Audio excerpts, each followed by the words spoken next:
All right, we're here. We're live. We had a little technical difficulty, so I apologize for that. I'm flying solo tonight, but let me get that. Hold on. It's my dog at the door.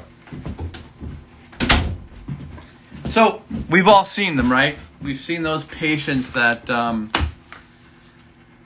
give us some point of cause, like to pause, because listen, they come in and we're a little worried about them because they seem really obsessed with something that, I mean, to most normal people, seems barely there, insignificant, hard to see.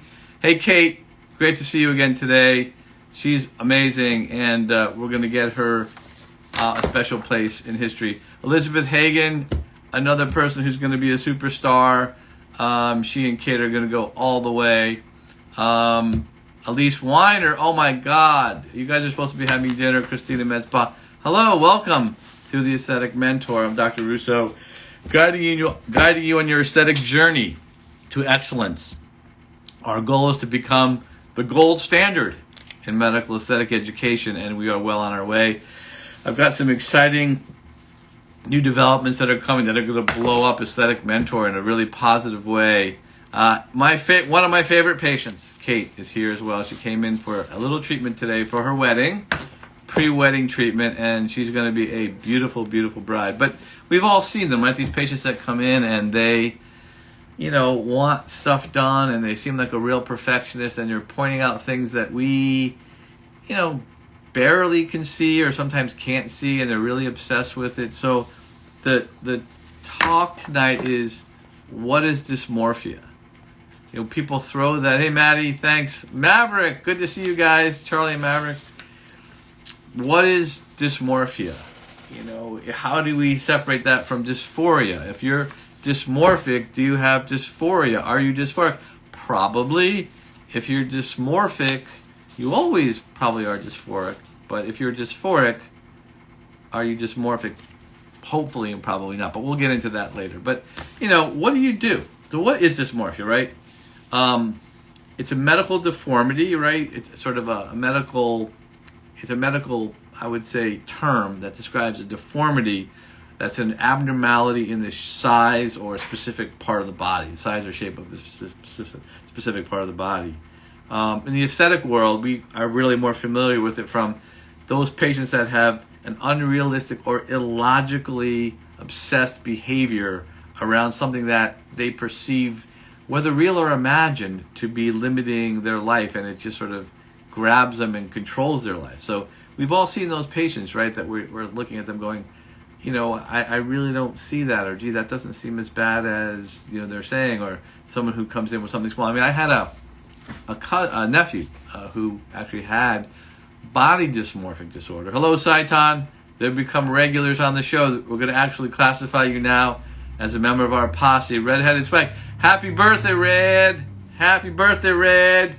Spent all day watching the Brady, biographies and stuff, and that's how she wanted to spend her birthday. That is a true sports and Brady fan. And she probably threw some Justin Bieber in there too, because she's crazy about Bieber. But she's red, so you can't really make any conclusions.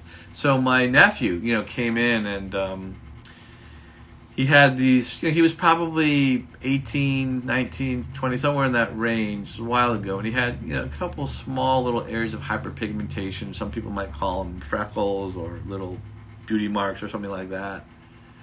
And you're welcome, Red. He was obsessed with them to the point where he felt like he couldn't go outside and be seen in public because people would be staring at his little small beauty marks. And was wearing like cover up and was just staying in the house. He was studying to become a pilot, and he was a pretty smart, normal kid, but absolutely honored to be a member of the posse. Very cool, very cool. Welcome. It's a rarefied position. It's a position of great honor and distinction. So we welcome you to our AM posse. So I thought, what do I do? So this was really before we really understood BDD, body dysmorphic disorder, because, these patients who are dysmorphic are obsessed with things that are are there in some way. Sometimes they're not. They may be real, they may be imagined, but in their minds it's real and it's debilitating, and they won't leave the house, and they'll cover up and they'll do all these kinds of things. So I actually took a few of them off, a few of these little beauty marks, I call them, little areas of hyperpigmentation, little moles off. And it didn't really help because there was still a couple left. Then he started focusing on the scar, which you could barely see. And so it kind of opened my eyes to this idea that in our minds as providers, sometimes we see patients and we're just like, they're kind of crazy. Like, why are they focusing on this little spot like way over here that no one could even see? But yet in their own minds, it's tremendous, and they can barely like deal with life because this thing is there and everyone's seeing it, and it can be really severe and debilitating. I do also remember a patient of mine who was a psychologist, and he was obsessed with this thing on his face. It's like this little shadow, this little shelf, this little something, this little depression. And I said, well, I'm looking directly at you and I'm this close to you, and I, honestly, I just don't see it. I believe you that it's there, but help me see it because I don't see it. And he said, well, if I look in the mirror and I put the light here and I turn in this direction, can you see it now? And I was like, not really, not really. I'm sure it's there, but I'm just, So it was like, if you have to like stand upside down, look backwards in the mirror with a light shining like this, it must it must seem to at some point that, well, if you're not doing that, can anyone see it? If you can't even see it, hello Eileen, nice to see you again. If you can't see it in normal lighting and a normal position in life, how can that be a crazy thing? Another patient came in, and when I met her, you get my telescope or my microscope, or my ultraviolet light or something. Another patient comes in and she sort of says, "Oh, my abdomen is is problematic and this and that, and it looks terrible." And so I said, "Well, let me see." She said she takes off her shirt or whatever, and I was like, that actually looks like a pretty good abdomen. I think most people would love to end up where you're starting out. She goes, well, wait, you haven't seen it. I said, what do you mean I haven't seen it? So she literally jumps off the bed and goes onto the floor and starts doing a plank like this. And she said, can you see it? I said, no. She goes, you have to get down on the floor to see it. I'm like, what? She goes, you have to get down on the floor and look at my stomach from down here and you can see it. So I said, okay. So I got down on the floor and I looked up at her abdomen. I don't know why this keeps going on. I looked up and I could see a little bit of excess skin maybe, but I was like, well, so who sees your belly when you're doing a plank when it's 6 inches off the ground? Like, what are you doing? What are we thinking? What are we talking about here? So, these are kind of examples of some of the patients we deal with that, may scare us, right? So let's talk a little bit about the characteristics of dysmorphia, right? Hey, Rachel, how are you? So Rachel works with me, and she's an awesome nurse, and she just came back from a ski trip to Utah, and she's revved up and ready to go. So how do you know if you have dysmorphia or your patient is dysmorphic and they focus on these body parts that are perhaps normal in appearance, but to them are not? So what are the symptoms? And see if this applies to anyone because sometimes if you do have this disorder, as I'm talking about, you have to get these patients help. You have to get them to someone who specializes in this and deals with this. Extreme occupation with perceived flaws that are either not seen or to the normal observer seem minor, way out of proportion to the way the person perceives them. Strong belief that this deformity or defect makes you ugly or deformed. Other people, you believe, are mocking you and studying you and bullying you and making you feel terrible because of this perceived deformity. You're constantly trying to fix it. You're constantly looking in a mirror. You're constantly moving or rubbing the skin or doing whatever, or picking at it with your finger to kind of remove it. You're hiding these perceived flaws with clothing, makeup, hair over your face, or whatever it is. You're constantly trying to hide it because you believe that it's there and people will do nothing except stare at those little things that you are concerned about. You're constantly seeking reassurance from other people about your appearance. You have perfectionist tendencies, right? So, I mean, there are a lot of people that we see that have that, and that's part of the reason why they're coming to see us. But how do we sort of sort out what's normal and then what starts to become abnormal? Seeking cosmetic procedures, and in spite of having them, are not made better. They have little satisfaction. Like I said with my nephew, where I took off a couple of these small little, we used to call them beauty marks, areas of hyperpigmentation, flat moles, and he then started obsessing about the other ones, and then, or the little tiny scars where I had to remove the other one. So, you don't want to chase your tail with those kind of patients because you're just going to make them worse. And unfortunately, they need psychiatric help, not plastic surgery or aesthetic or injectable help. Avoid social situations. Have a great deal of social anxiety because you're afraid that people are going to look at you and think you're ugly and deformed, and you'd rather just hide or stay quiet. But overall, and also suicidal ideation, suicidal thoughts, because this little mark on your face is unbearable. And how can anyone live with that? Because people are staring at that and they think you're deformed and ugly and terrible, and how could life be worth living? And the bottom line is that all of these things I'm talking about interfere with your normal daily functioning, right? If you have a vision of yourself, an image of yourself as being deformed and being, just ugly and terrible looking, and you're afraid to talk to people or go out, and you cover yourself up, and you always have a mirror, and you're constantly picking at yourself, and you're just obsessed with it, and it doesn't get better, then you have a problem. You might be dysmorphic and have dysphoria and all these things we're talking about.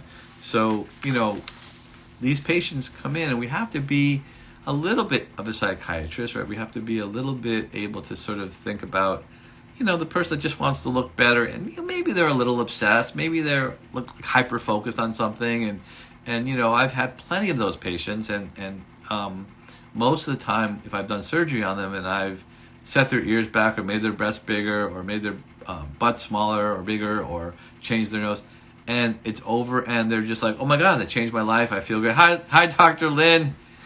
I think she's got one more visit to us, and she's going to be part of the posse. Dr. Lynn, if you join us next week, you're going to be part of the posse. So, she's becoming a real regular on the show.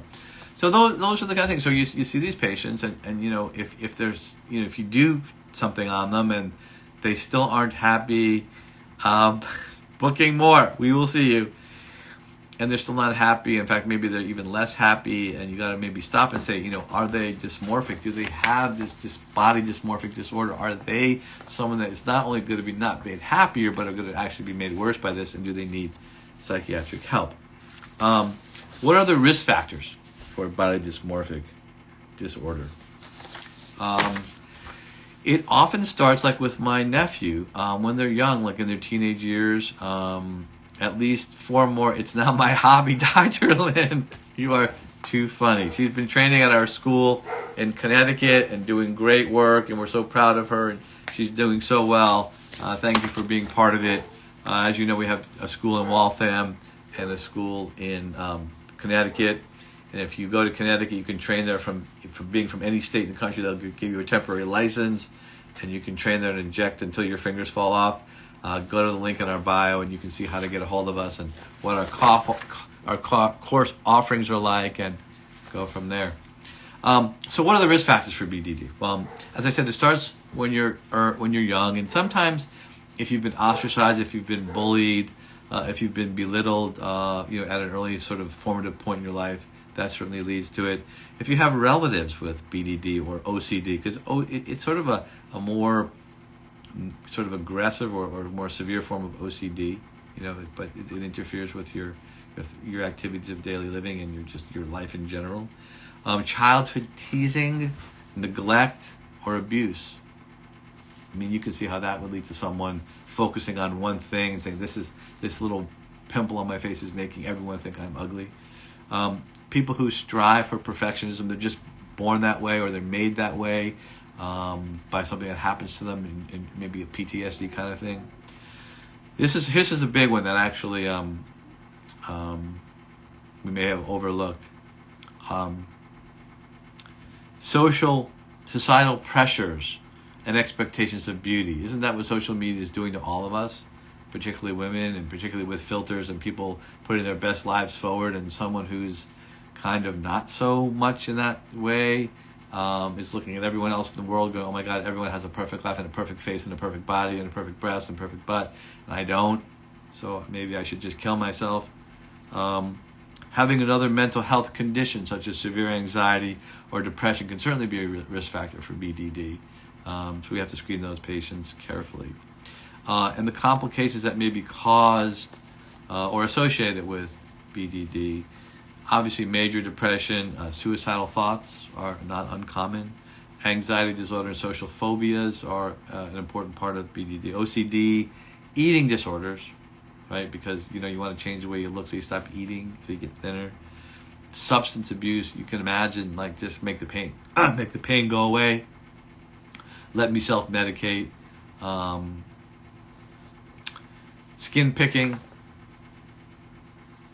to pull out those evil spirits. Physical pain or disfigurement due to surgical treatments, due to aesthetic treatments, due to failed goodwill, people trying to get better. So have any of you guys seen patients like this? Do any of you have stories or questions about, what these people are like? Does anyone have a good story to share? Which areas are often affected? Yeah, that's a good one. Face, most often, moles, acne scars, active acne, thinning hair, in women and men, skin conditions, veins that stick out that are varicose, breast size, muscle size in men, and physical stature in general, genitalia. So, it can affect sort of almost any body area, but it's something that we as providers need to be more aware of. And the last thing you really want to do with these patients is treat them. Treat them, in terms of a surgical procedure or an injectable or something like that, because that's not the issue. They're seeing things that you're not seeing. Like I was talking about that psychologist I was treating who, had to put himself into weird positions and look through a mirror and with a light behind him to sort of even see what's bothering him. So when you see something like that, you just have to think to yourself, maybe this is more than what meets the eye. Maybe this person really is having some kind of dysmorphic disorder. Maybe they do perceive these areas as being excessively difficult for them to deal with, and maybe they do need more than we can offer them as physicians or nurses or nurse practitioners. Maybe what they really do need is a psychiatrist. And this is not a disorder that you treat with a pill and it goes away. This is a lifelong battle to perceive yourself in a positive way. And unfortunately, you'll sometimes run across providers who just think, I'll just treat them and they'll do anything. They'll take the money. And hi, Wendy. Unfortunately, we're talking about body dysmorphic disorder and dysmorphia in general and how difficult that is sometimes to diagnose, and how dangerous it is if you don't diagnose this and you start treating these patients, because in some ways it makes them worse. So we sometimes have to step back a little bit and think, that little thing on there, I've had patients that, have had, sutures, for example, or have had a little kind of Morpheus treatment or some kind of treatment where the skin is or even a peel or a laser, and there's a little almost imperceptible spot or a dot or discoloration or something that, you would never notice unless you had a magnifying glass and were like, oh yeah, there's like 3 more cells of pigmentation there than the other side. But those patients are focused on that to the point where, that's all they're thinking about. That's all they're seeing. They're covering it. They're picking it. They're trying to rub it. They're trying to, do things. And they want you to do things to help. And in those patients, we have to really step back and think to yourselves, maybe we don't want to bite into this apple. Maybe this is a really dangerous one, and maybe we're going to make them worse. And after you see a number of them, you'll realize what I'm talking about. But I would say, listen, I know that you see it. I know that it really bothers you. And I understand that. However, after having been in this field, I'm going to put, for me, 31 years, having been in this field for 31 years. Hey, Sid Lambert. Hey, Kate, you think it's going to worsen with the social media? Yeah, Kate, I 100% agree with you. They put so much pressure on us all to look perfect and be perfect, and we know no one really is. But you say, listen, in my 31 years, I've treated a lot of patients, and, I understand that little spot somewhere on your face that you see that I...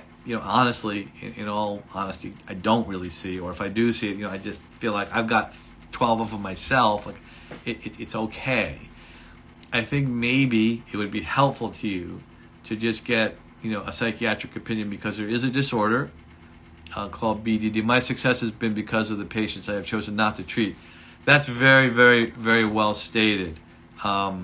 And it takes a lot of time to be good at that and understand that sometimes, like, your best surgery is the one you didn't do because you know that was going to be a nightmare, and you get this little voice inside your head or this little feeling in your stomach or whatever, however it affects you, and you're just like, this doesn't seem right.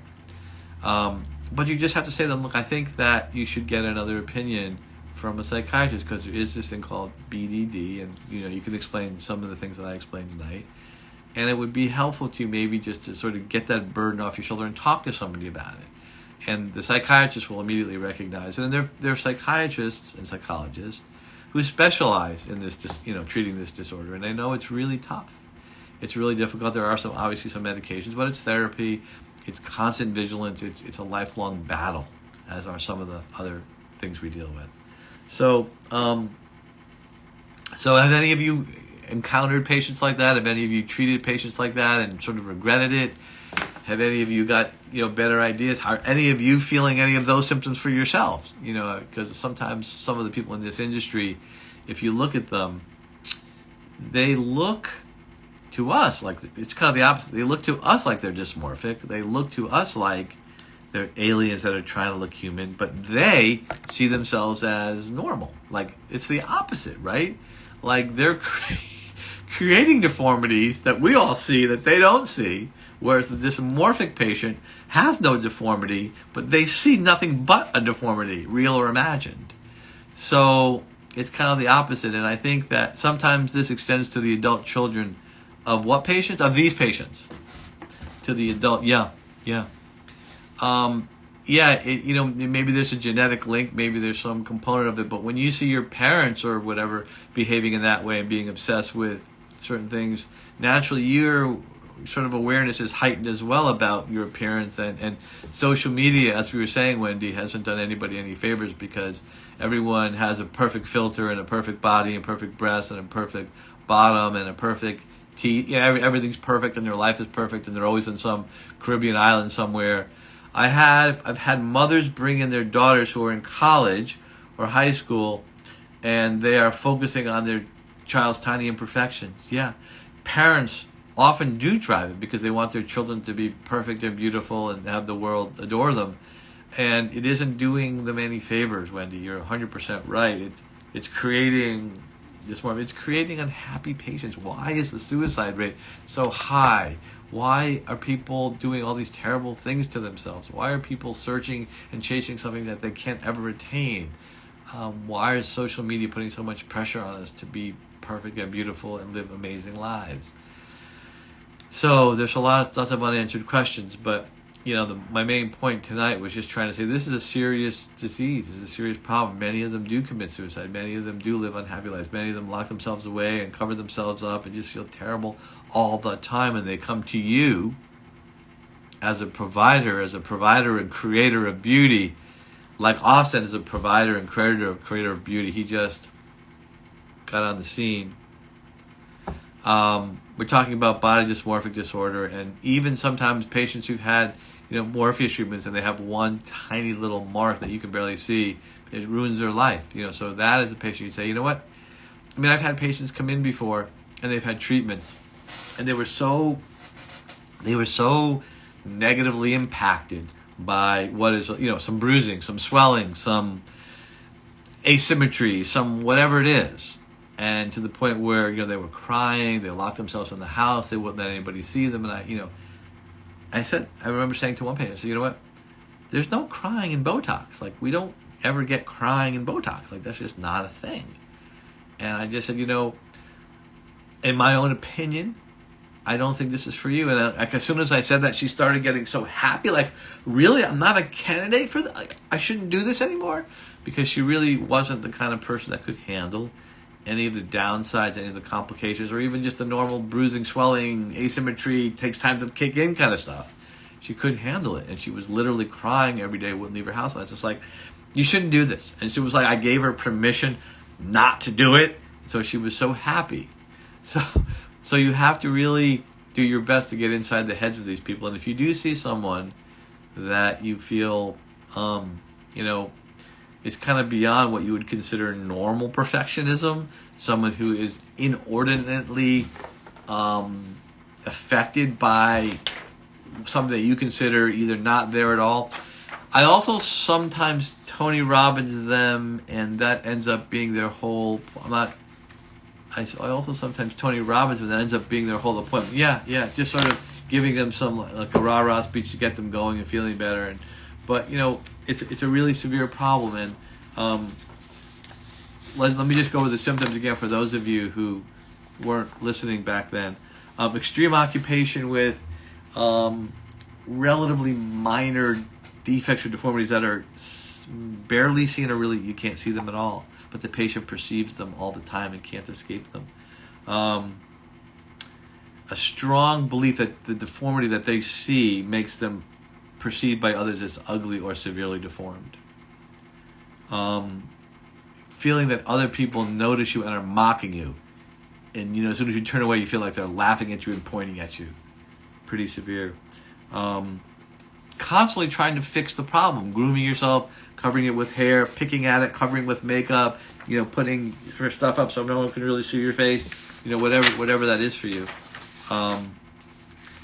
Hiding the flaws by, wearing stylish clothing or clothes that cover you all up. Constantly comparing yourself to others. Like, they are so much prettier than I am, and he's so much bigger than I am, and he's so much stronger than I am, and constantly asking those around you for reassurance about your appearance.